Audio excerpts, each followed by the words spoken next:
Boa noite. Olá, boa noite. Empresário Benedito Rodrigues Oliveira, o Bené, apontado como operador de propinas do governador de Minas, Fernando Pimentel, do PT, foi solto hoje.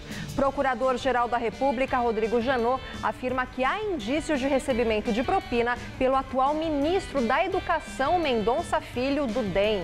Em delação premiada, o ex-deputado Pedro Correia, do PP, cita diversos políticos, entre eles os ex-presidentes Lula e Fernando Henrique e a presidente afastada Dilma Rousseff. Há menos de 2 meses das Olimpíadas, o estado do Rio de Janeiro decreta calamidade pública por falta de dinheiro. E você acompanha essas e outras notícias daqui a um minuto, após um rápido intervalo. Tudo anda cada vez mais rápido. O tempo, as pessoas, as tecnologias. No coração de todas essas transformações, existe um caminho que pode mudar a sua vida. Pós-graduação Casper Libero. 4 cursos que vão acelerar a sua carreira, atualizar os seus conhecimentos e fazer você ser notado no meio de tanto movimento. Pós-graduação Casper Libero. Paixão por comunicação. Um atleta não chega muito longe sem um bom treinador. É ele que me anima quando eu estou cansada e me faz acreditar quando eu penso em desistir. Mas é preciso aproveitar cada minuto do treino, com respeito e atenção. Afinal, é ele que me ensina tudo o que eu preciso. Não é à toa que a gente chama o treinador de professor. E na sua escola não é diferente. Respeite seus professores. São eles que irão ajudar a fazer de você um campeão na vida. Ministério da Educação, Governo Federal. Ordem e progresso. Hoje, em A Semana. Teve delação de Sérgio Machado e voou tudo no ventilador, parceiro. Com direito a citações sobre Calheiros, Sarney, Jucá, Aécio e Temer. Que time de ouro! A gente continua nosso papo com o jurista craque Luiz Flávio Gomes sobre corrupção. E tem também o quadro Era Melhor Ter Ficado Quieto. E o destaque é a opinião do sempre esclarecido Marco Feliciano sobre o atentado em Orlando. E no Sem Falar Difícil, a gente conhece melhor o candidato à presidência americana, o adorável topetudo Donald Trump. Te espero 10h30. A Semana com Ronald Rios. Hoje, 10h30 da noite. Oferecimento Faculdade Casper Libero. Formando os melhores profissionais da comunicação.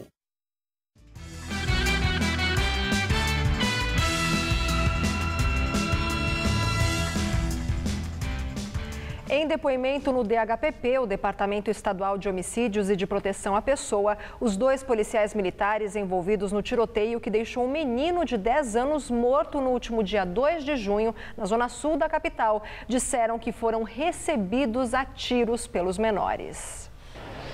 Os policiais confirmaram no depoimento que tiros foram disparados contra a viatura em que eles estavam durante a perseguição. Na gravação do áudio do rádio, feita pelo Copom, a voz deles aparece na frase "jogou para cima", que no jargão policial quer dizer que alguém está atirando. Mas o tiro que matou o menino de 10 anos partiu da arma do PM que estava numa moto. Ao todo, 6 policiais participavam da perseguição. Os outros já foram ouvidos. Os policiais investigados foram afastados do trabalho na rua. Há a possibilidade da Polícia Civil ouvir de novo o menino de 11 anos que estava junto no carro roubado. Ele disse à corregedoria da PM que ele e o amigo não estavam armados e que foi agredido e ameaçado pelos PMs. Esse menino, a mãe dele e os 3 irmãos foram incluídos num programa de proteção. Polícia do Rio de Janeiro conclui inquérito sobre estupro coletivo de jovem de 16 anos e indicia 7 pessoas.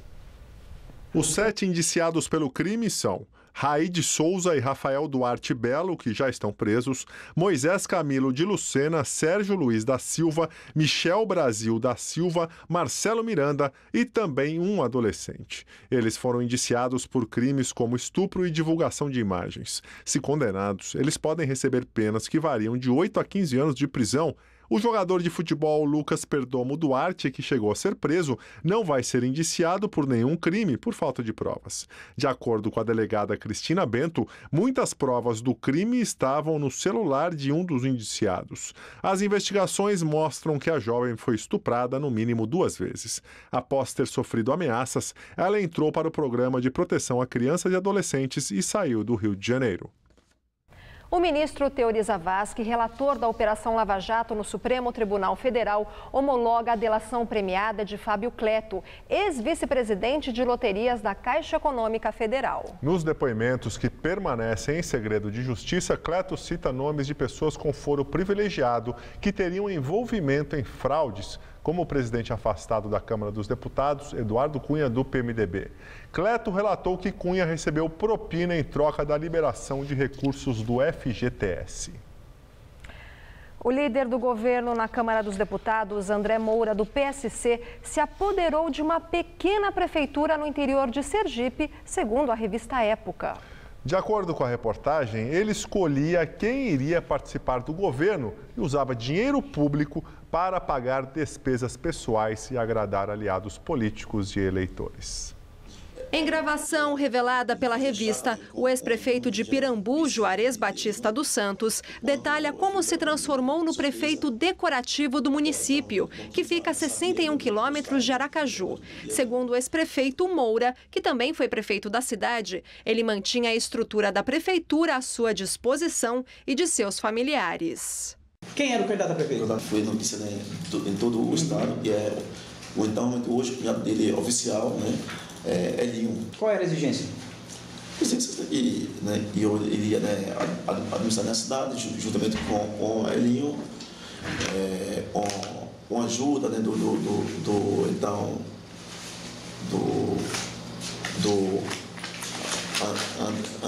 André Moura.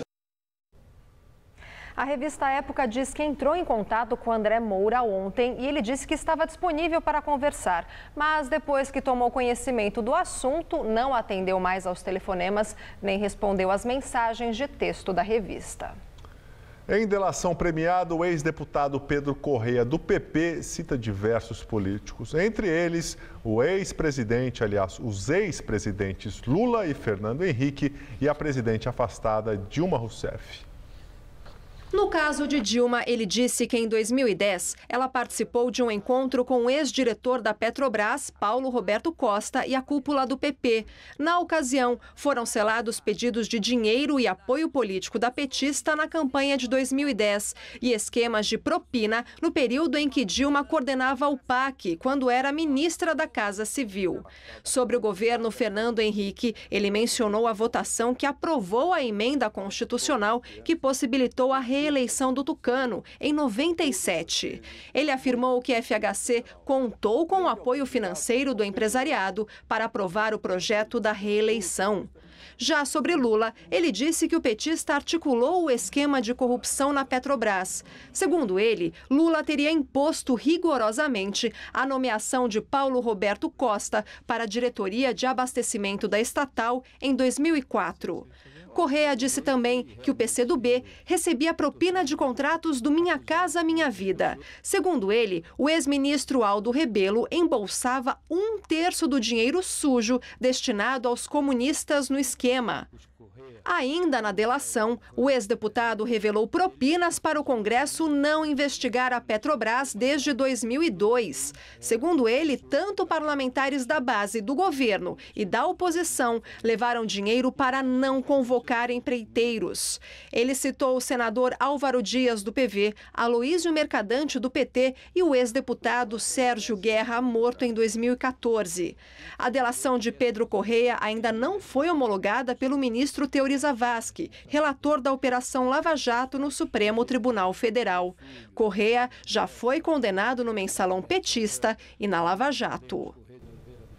E o publicitário Marcos Valério pediu ao Ministério Público de Minas Gerais para fazer acordo de delação premiada no caso do mensalão Tucano.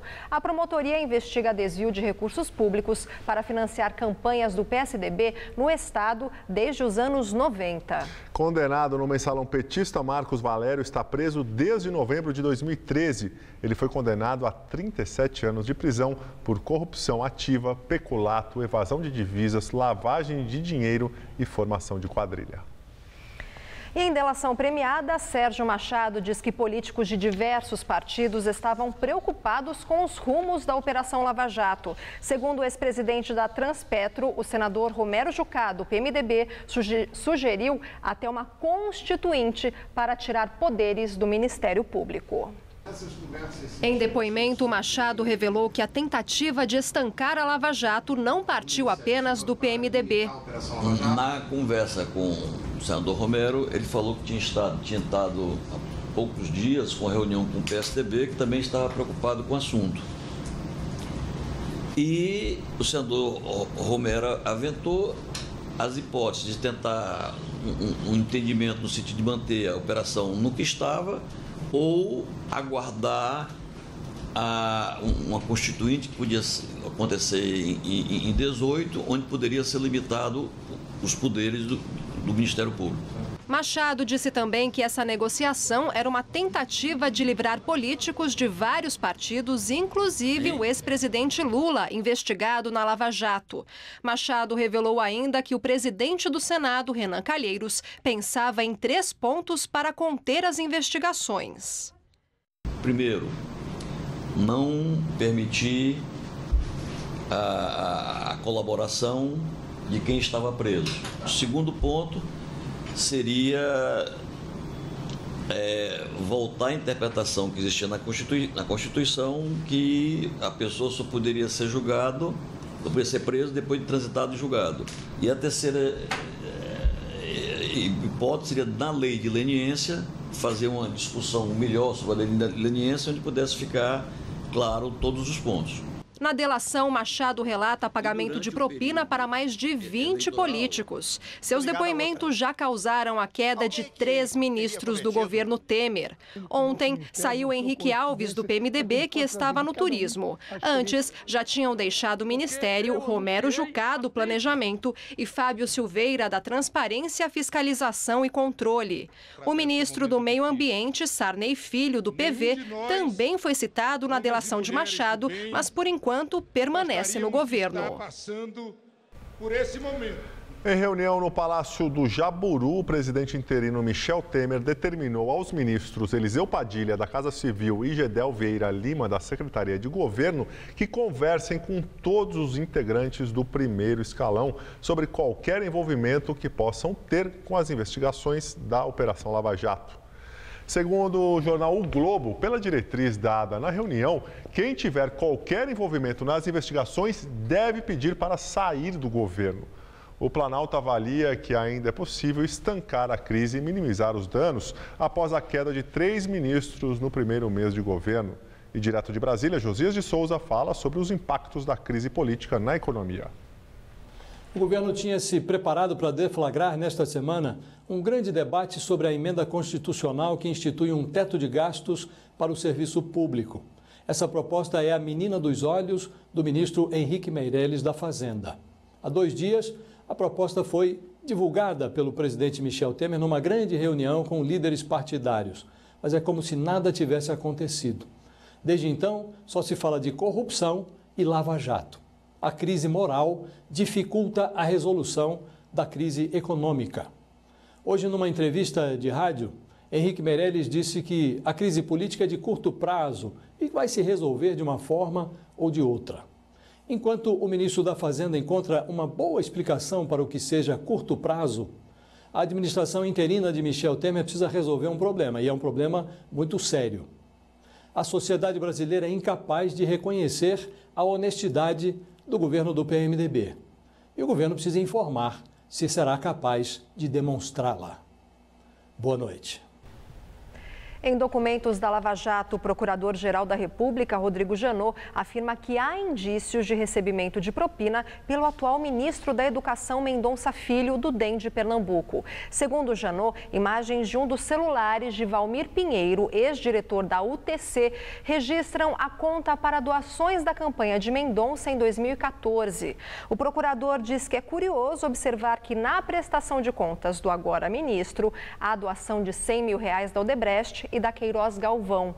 As informações são da TV Globo. Mendonça Filho declarou que não recebeu doação da UTC na campanha para deputado em 2014, que a empresa fez a doação ao DEM e o valor foi declarado à Justiça Eleitoral. O presidente interino da Câmara dos Deputados, Valdir Maranhão, retirou uma consulta feita à Comissão de Constituição e Justiça, que poderia beneficiar o presidente afastado, Eduardo Cunha. No fim de maio, Maranhão consultou a CCJ sobre o rito dos processos por quebra de decoro. O objetivo era permitir aos aliados de Cunha apresentar em plenário emenda pela adoção de uma pena mais branda, caso o Conselho de Ética aprovasse o parecer pela cassação, o que acabou acontecendo. Ainda assim, Cunha joga suas cartas na CCJ, que não pode anular a decisão do Conselho de Ética, mas pode apontar alguma irregularidade no processo que se arrastou por 8 meses e determinar nova votação. Se isso não acontecer, o relatório pela cassação de Cunha irá a plenário com voto aberto. Para cassá-lo, são necessários 257 votos, ou seja, a maioria absoluta da Câmara. Cunha é acusado de mentir à CPI da Petrobras quando disse que não tinha contas no exterior. Ele está suspenso do mandato pelo Supremo Tribunal Federal. O empresário Benedito Rodrigues Oliveira, o Bené, apontado como operador de propinas do governador de Minas, Fernando Pimentel, do PT, foi solto hoje. A liberação, autorizada pelo Superior Tribunal de Justiça, ocorre após Bené firmar um acordo de delação premiada com investigadores da Operação Acrônimo. Preso desde abril em Brasília, o empresário afirmou que o governador petista recebeu R$20 milhões em propina da Caoa, representante da montadora de veículos Hyundai. Em troca, Pimentel teria se comprometido a favorecer o grupo com portarias no Ministério do Desenvolvimento, Indústria e Comércio Exterior. Pimentel e Caoa negam. Bené ficará agora em prisão domiciliar e vai usar tornozeleira eletrônica. Na comissão do impeachment, mais 5 testemunhas de defesa da presidente afastada Dilma Rousseff são ouvidas, entre elas 2 ex-ministros da petista. O primeiro a falar foi o ex-ministro da Fazenda, Nelson Barbosa. Ele disse que os decretos de crédito suplementar editados por Dilma não aumentaram gastos e não comprometeram a meta fiscal. E citou o teto de gastos proposto agora por Michel Temer. Ao propor o seu limite de gasto, escolheu qual critério? O critério financeiro. Não escolheu nem o critério de empenho, muito menos o critério de dotação orçamentária. Isso, para mim, por mais do que qualquer coisa, demonstra a corretude da tese da defesa da presidente.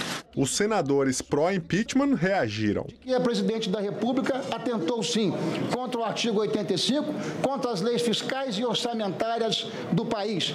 E por isso mesmo mergulhou o nosso país na mais absoluta desorganização, comprometendo, inclusive, a solvência do nosso país. Após o depoimento de Barbosa, os senadores começaram a ouvir o ex-ministro da Educação, José Henrique Paim, que também defendeu os decretos editados por Dilma. Eu diria que essa questão dos decretos, né, é uma questão importantíssima para as universidades, para os institutos federais, hospitais universitários. Vários senadores abriram mão de questionar Paim. Os senadores favoráveis ao afastamento de Dilma disseram que ele não estava mais no governo em 2015, ano em que foram assinados os decretos. E depois uma nova confusão aconteceu, desta vez entre advogados de defesa e acusação. A testemunha vai responder as minhas perguntas. Eu estou na minha vez de falar. O senhor me respeite. O que é isso? Estado do Rio de Janeiro decreta calamidade pública por causa da crise financeira. O decreto, que foi publicado no Diário Oficial da União, impede o cumprimento das obrigações assumidas em decorrência da realização da Olimpíada e Paralimpíada. De acordo com o texto, o governo teme um total colapso na segurança pública, na saúde, na educação, na mobilidade e na gestão ambiental. A previsão de déficit do Estado para 2016 é de 19 bilhões de reais. E agora vamos ao comentário de economia com Vinícius Torres Freire. O governo Temer diz que vai apoiar a lei que permite a terceirização geral dos trabalhadores, ainda neste ano. Como se sabe, trabalhador terceirizado é aquele que presta serviço em uma empresa, mas é contratado por outra. Hoje em dia, uma empresa pode terceirizar aqueles trabalhos que não fazem parte do que se chama sua atividade fim, isto é, sua atividade essencial principal. Em uma montadora de carros, a atividade fim é, claro, montar carros. O exemplo mais comum de terceirização é o das empresas que contratam o serviço de limpeza ou de segurança de outras. Há um projeto no Congresso que permite a terceirização de qualquer funcionário. Qual a vantagem para as empresas? Redução de custo e flexibilidade. A empresa pode cortar despesas com a administração de pessoal e pode aumentar ou diminuir seu número de empregados com custos menores. Qual o problema? Pode ser que a empresa terceirizada pague pouco e ofereça menos benefícios trabalhistas. Pode ser até que a terceirizada não contrate uns funcionários pela CLT, com carteira assinada. O projeto de lei ainda obriga a terceirizada a contratar pela CLT. Mas, na prática, a gente sabe que tem muito rolo por aí. Qual a vantagem para o trabalhador? Direta, nenhuma. Pode ser que a economia fique mais eficiente e assim cresça mais e assim ofereça mais emprego. Mas isso é controverso. No entanto, os empresários ficaram muito felizes com a ideia de terceirização geral. Boa noite. A revista Isto É, deste final de semana, traz reportagem apontando que o ex-presidente Lula fez tráfico de influência em favor da OAS no exterior. A revista afirma que teve acesso à delação premiada de Léo Pinheiro na Operação Lava Jato. Segundo a publicação, o ex-executivo da OAS disse que, em contrapartida às obras no sítio em Atibaia e no triplex em Guarujá, Lula ajudou a empreiteira fora do país quando ainda era presidente. O ex-presidente teria praticado tráfico de influência no Peru, Chile, Costa Rica, Bolívia, Uruguai e em nações africanas. O ex-presidente Lula nega ser dono do sítio e do triplex e que não praticou tráfico de influência. Procurador-Geral da República, Rodrigo Janot, diz que o ex-ministro-chefe da Comunicação Social, Edinho Silva, cobrava propina para o PT, mediante a ameaça de interromper contratos entre empresas e o governo. Janot teria enviado uma manifestação ao Supremo Tribunal Federal com essa denúncia. Edinho já é investigado pela Operação Lava Jato por supostamente ter pedido 20 milhões de reais do esquema de desvios da Petrobras para a campanha da presidente afastada Dilma Rousseff em 2014. O ex-ministro nega as acusações. E acontece até domingo no São Paulo Expo, aqui na capital, a Fast Comics, feira que reúne profissionais e fãs de quadrinhos e mangás. Os ingressos custam R$ 20 por dia. Não tem como não encontrar um quadrinho que faça a sua cabeça. Mais de 500 mil de gibis para fã nenhum reclamar. E alguns saídos diretamente do forno, como este. Harry Potter e a Pedra Filosofal. Eu achei sensacional, né? Porque pegar o Harry Potter, que é uma obra literária, que não tem figura nenhuma, ilustração nenhuma, e você pegar isso daí e fazer um cenário todo, desenhar um cenário, é uma coisa que vale a pena, né? Por aqui tudo com desconto, de 20% a 80%. Esse mesmo do Harry Potter que a gente estava falando, na loja é 119, aqui eles estão cobrando 89. Então, você para analisar, é uma coisa que faz diferença. A gente está numa situação onde realmente tem uma retração da economia, mas o mercado está produzindo muito para justamente manter um nível alto. Eles estão repondo talvez uma perda com outro produto melhor. Em meio a tantas publicações, algumas ganham um destaque especial. Afinal, duas celebridades do mundo das histórias em quadrinhos fazem aniversário. 75 anos de Capitão América, que ganha uma edição de capa dura de luxo, e também a Mulher Maravilha, que aqui tem até exposição que mostra dos primórdios até hoje em dia. Dá para descobrir detalhes curiosos, como a Mulher Maravilha ter sido inventada pelo mesmo criador do detector de mentiras. Um dos grandes apetrechos dela é o laço mágico, que ela laça as pessoas e as pessoas falam a verdade. Isso é uma referência ao aparelho, né, que o próprio criador também foi o inventor. Na exposição do Capitão América, quadrinhos fizeram parte da história oficial. A primeira capa já foi polêmica, ele já começou socando Hitler. A partir do momento que os Estados Unidos viraram realmente o inimigo da Alemanha, nosso Capitão América virou um símbolo da guerra contra o nazismo, né? Para quem gosta, vale investir nesse sonho. Os brasileiros estão muito bem nessa história. O Ig Guará, por exemplo, é desenhista exclusivo da Marvel, responsável pelo Wolverine. A gente tem que lembrar, antes de mais nada, que é um trabalho. E a gente tem que ser profissional a respeito disso. A gente é fã, claro. São personagens que eu cresci lendo, que eu gosto muito e tudo mais. Mas na hora de sentar para desenhar, é o meu trabalho e eu tenho que fazer o melhor que eu posso. Depois eu tenho tempo de ser fã.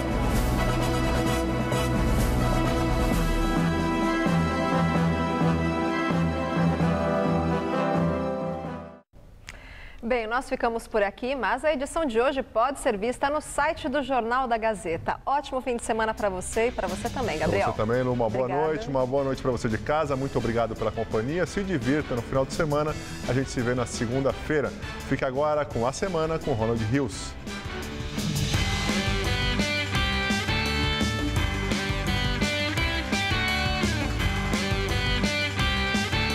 Zé Armando Vanucci comenta os bastidores da TV no Todo Seu. Daqui a pouco, 11 da noite. Assista agora A Semana com Ronald Rios.